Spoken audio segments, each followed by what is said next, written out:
If your Navien tankless water heater is showing an ignition failure, it can be frustrating, especially when you suddenly have no hot water. You might see an error code or notice the unit trying to start but failing repeatedly. This issue usually happens because the heater isn't getting what it needs to ignite properly, such as gas flow, proper ventilation, or a clean ignition system. It can feel like a serious problem, but in many cases, the cause is something simple like a temporary interruption, a blocked vent, or a minor setup issue. The key is going through a few basic checks safely before assuming the unit needs repair. Once you address the root cause, the system often returns to normal without much effort.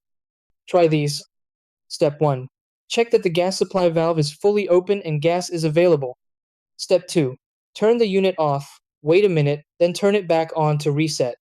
Step 3. Inspect the air intake and exhaust vents for any blockages. Step 4.